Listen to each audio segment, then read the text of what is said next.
My friends, જો તમને કહું કે આ નામનું ઇંગ્લિશ કરો, રુદ્રાક્ષનું ઇંગ્લિશ કરો, થઈ જશે સહેલાઈથી? નહીં થાય.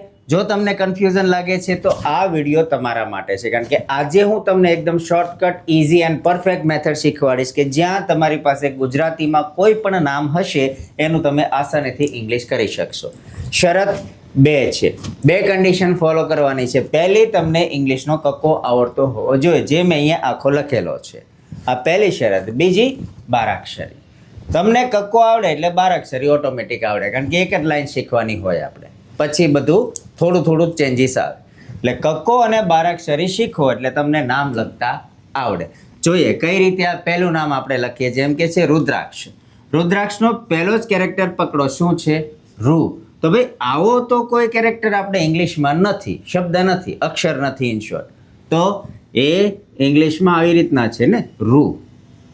તો કક્કામાં જાઓ અને ચેક કરો કે કયો ર માટે શું થાય. તો ર માટે બનશે આર. અને બીજું જો રસવાવાળું છે તો ક ને જો રસવાળું છે એટલે શું આવશે? યુ. રૂ. એટલે પહેલો શબ્દ બની ગયો રૂ. ઓકે, પહેલો અક્ષર. પછી દ્રાક્ષ.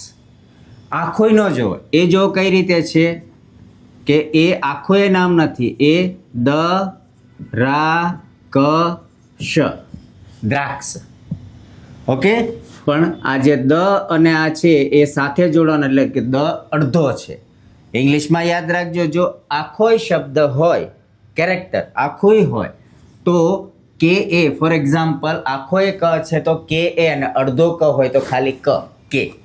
ઓકે, એમ અહીંયા દ અડધો છે તો દ નો શું થશે? ડી. પછી ર અને રા. ર નો ફરીવાર શું થયો? આર. આપણી પાસે છે આર અને રસવાઈ છે તો શું થશે? એ, રા.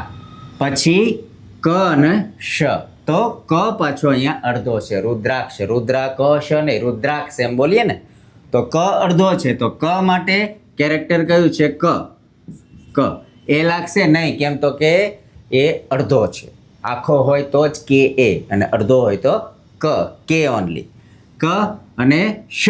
શ માટે જો ઇંગ્લિશમાં આપણે તો છે ને પેલો અલગ અલગ શ આવે છે ગુજરાતીમાં, પણ ઇંગ્લિશમાં બધામાં શ, એસ એચ એ, એસ એચ એ, એસ એચ એ. ઓકે, તો એસ એચ. હવે જ્યારે છેલ્લે જે કોઈ પણ શબ્દ આવતો હોય અક્ષર ટૂંકમાં, તો છેલ્લામાં એ લગાડો કે ન લગાડો ફરક પડતો નથી. અને આપણે ગુજરાતીમાં મોટાભાગે પાછળ એ લગાડતા નથી. એટલે આ બની ગયું એનું ઇંગ્લિશ, રુદ્રાક્ષ. અને જો પાછળ એ લગાડો, ખાસ કરીને બ્રિટિશ, જો આપણે ગુજરાતી વાંચતા હોય તો આપણે રુદ્રાક્ષ જ વાંચીશું, પણ જો બ્રિટિશ હશે, યુએસ સિટીઝન હશે, બ્રિટિશર્સ હશે, તો એ લોકો આને શું વાંચશે? રુદ્રાક્ષ. કે એટલે આપણે અહીંયા એ લખવાનો નહીં. ક્યારે? જ્યારે કોઈ પણ શબ્દમાં છેલ્લો કેરેક્ટર હોય ત્યારે લાસ્ટમાં એ નહીં લખવાનો. નહીંતર શું થઈ જશે? નામનું પ્રનન્સિએશન આપણા માટે ઓકે છે, બટ ફોરેનર્સ માટે થોડું અલગ થઈ જાય. બીજો શબ્દ જો આપણી પાસે છે યથાર્થ. હું આ પહેલાં થોડું સાફ કરી નાખું તો તમને ઇઝી રહેશે. એક એક શબ્દ આપણે અહીંયા શીખીએ.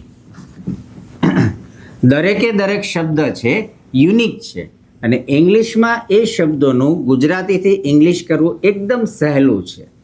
ઓકે, હવે બીજો શબ્દ આપણે જે હતો તે જોઈએ, યથાર્થ. ઓકે, આ શબ્દ છે યથાર્થ. આનું કઈ રીતે ઇંગ્લિશ કરશું? ય એટલે ય માટે શું છે? વાય. યનો વાય એટલે કે વાય, અને આખો છે તો વાય એ, ય. પછી થ. થ માટે અહીંયા જુઓ શું છે, તો આ ટ અને આ થ, ટી એચ. થ તો ટી એચ અને થા. જો અહીંયા ક કા એમ થ થા, તો યથા. ડબલ એ આપણી બારાક્ષરીમાં આપણે લખીએ છીએ, જેમ કે અહીંયા જો બીજો નિયમ છે, યાદ રાખજો. પહેલો ક માટે કે એ, કા માટે કે ડબલ એ. તો કોઈ જગ્યાએ કે ડબલ એ, કોઈ જગ્યાએ કે એ. ડિપેન્ડ્સ આપણું પ્રનન્સિએશન કેવું છે, ઉચ્ચારણ કેવું છે એના આધારે છે. જો ઉચ્ચારણ ડીપ હોય, અહીંયા કેવું છે? યથાર્થ, નોર્મલ છે. યથાર્થ નોર્મલ છે. પણ જો આપણે કહીએ યથાર્થ, જ્યારે આ શબ્દ ઉપર વધારે પ્રેશર આપવાનું હોય, આપણે એને વધારે પ્રેશરાઇઝ કરવાનો હોય, તો અહીંયા ડબલ એ લખવાના.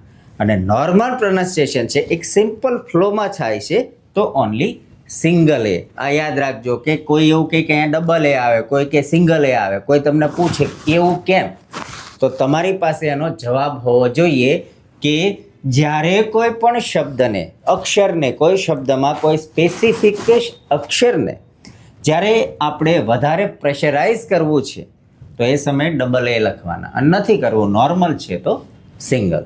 ઓકે, ચાલો તો યથાર્થ. હવે અહીંયા જો રેપ છે મીન્સ કે એ અડધો ર.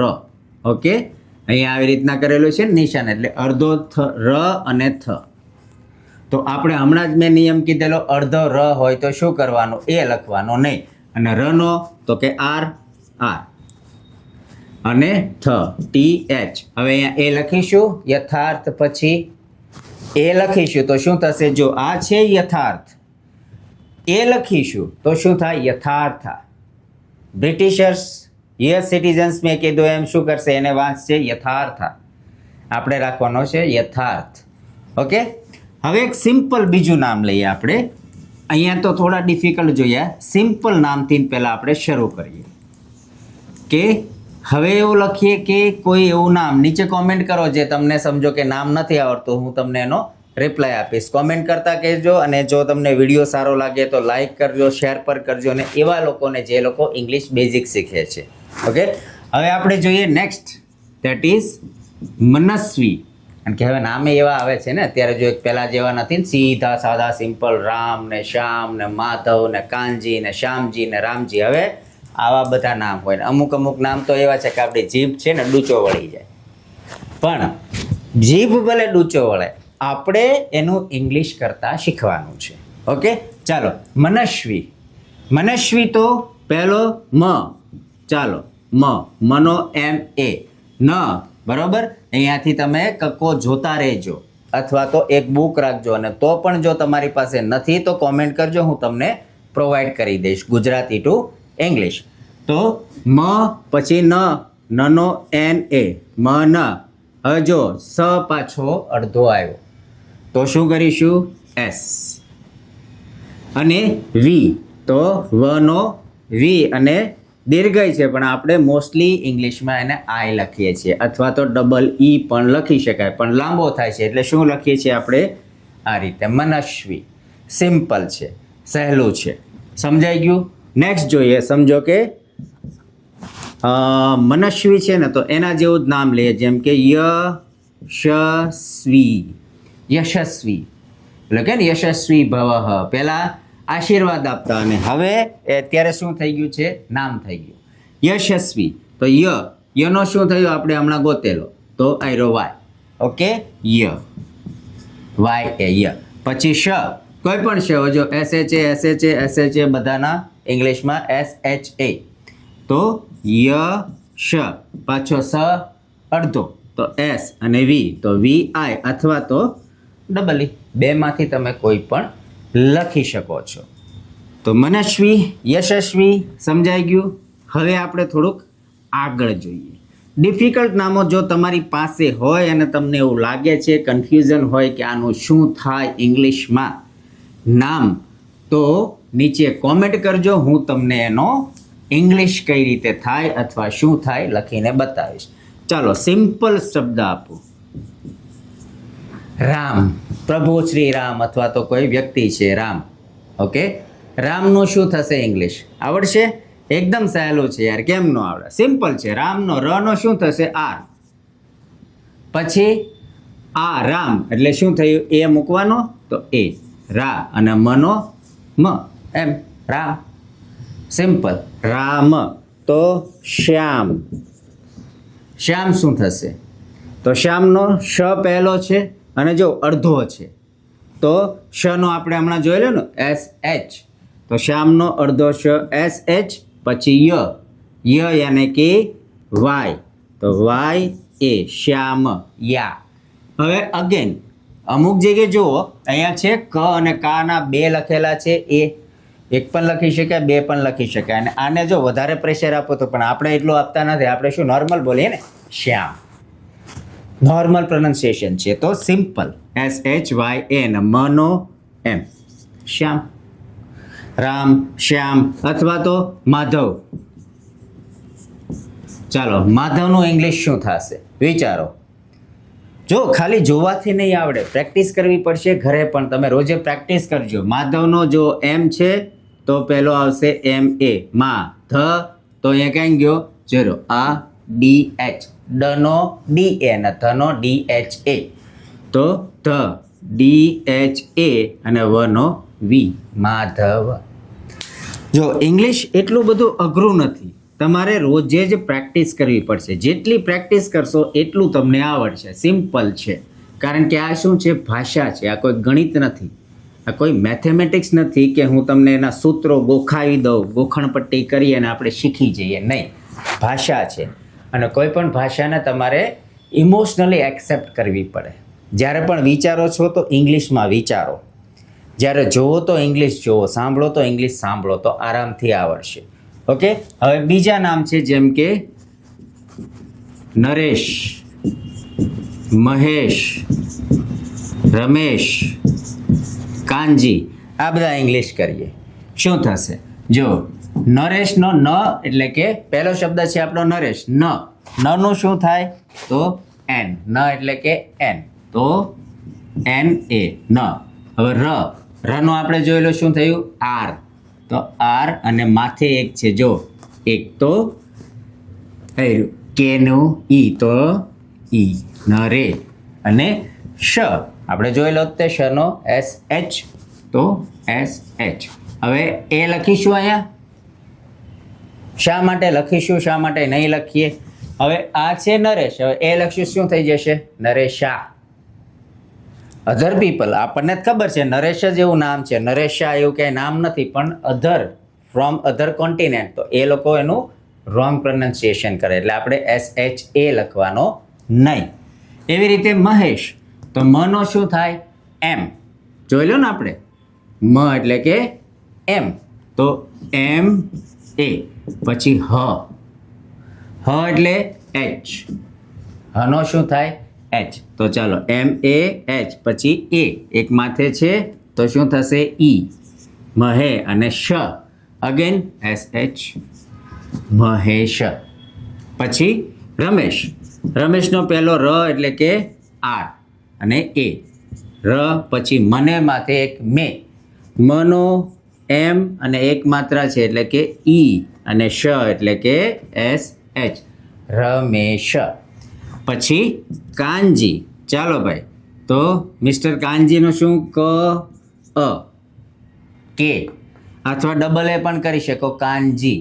ઓકે, તો કા પછી ન, તો એન. હવે કાનજી કે કાનજી, શું સાચું પ્રોનાઉન્સિએશન છે? નીચે કોમેન્ટ કરજો, કાનજી કે કાનજી. ઓકે, તો કાન અને જી, જનો જે અને આય, કાનજી. અથવા તો આ રીતે પણ લખાય હો, કે એ એન એ જે આય. અહીંયા એ મૂકી શકાય ઇંગ્લિશમાં, પણ ગુજરાતીમાં આપણે બોલીશું કાનજી, નોટ કાનજી. સમજાયું? તો આ જે શબ્દો છે તમારે રોજે ઘરે આવા 10 નામ લેવાના છે રોજે. જો તમે આ શીખવા માંગતા હો પ્રોપર, તો પહેલું કામ શું કરવાનું મેં કીધું એ કે પહેલાં તો કક્કો શીખી લો. ગુજરાતી ટુ ઇંગ્લિશ એટલે કે કક્કો શીખી લો પહેલાં. પછી બારાક્ષરી શીખી લો. બારાક્ષરીમાં કેવું છે? એક જ લાઈન શીખવી પડે, બધી નહીં. પહેલી એક લાઈન શીખી લો. હવે અહીંયા જો ક છે ને, જેટલી જગ્યાએ, એની જગ્યાએ તમે સમજો કે જ મૂકી દો. આ કની જગ્યાએ જ મૂકો એટલે કે જનો શું થાય? જે. બધી જગ્યાએ જુઓ, કનો જે તો જે એ, જે એ. પછી જી, જે આય. દીર્ઘાય તો જે ડબલ ઈ. રસવાળું તો જે યુ. દીર્ઘાવાળું તો જે ડબલ ઓ. એક માત્રા તો જે ઈ. જેની માથે બે માત્રા તો જે એ આય. જેને કાનો અને માત્રા તો જે ઓ. કાના બે માત્રા તો જે એ યુ. માથે મીંડું તો જમ અને બે મીંડા તો જે એ જહ. સિમ્પલ. એટલે કે પહેલાં કક્કો શીખો, પહેલું સ્ટેપ છે. બીજું સ્ટેપ બારાક્ષરી શીખવાનું. પછી જ્યારે પણ તમે નામ લખવાની પ્રેક્ટિસ કરતા હો ને, 1-2 વખત જ કરવું પડશે, રોજ નહીં, 1-2 વખત જ જોશે. પછી તમને આવી રીતે ઓટોમેટિક નામો આવડી જશે. તો મિત્રો, જો તમને ડિફિકલ્ટી લાગતી હોય કોઈ પણ નામમાં અથવા તો ઇંગ્લિશના કોઈ પણ ટોપિકમાં, કે જે નથી આવડતો, નથી સમજાતો, કન્ફ્યુઝન છે, તો નીચે કોમેન્ટ કરજો, આપણે વિડીયો બનાવીને અપલોડ કરી દઈશું. કોઈ પણ ટોપિક હોય આપણે હેલ્પ કરીશું. તો આજનો વિડીયો તમને કેવો લાગ્યો? શું તમે હકીકતમાં કાંઈ શીખ્યા કે નહીં? કન્ફ્યુઝન હતું કે નહીં? તમારા પ્રશ્નો સોલ્વ થયા કે? નીચે કોમેન્ટ કરજો. સારો લાગ્યો હોય તો અમારી આ યુટ્યુબ ચેનલને લાઈક કરજો, શેર કરજો અને સબસ્ક્રાઈબ કરવાનું ભૂલતા નહીં. Thank you so much.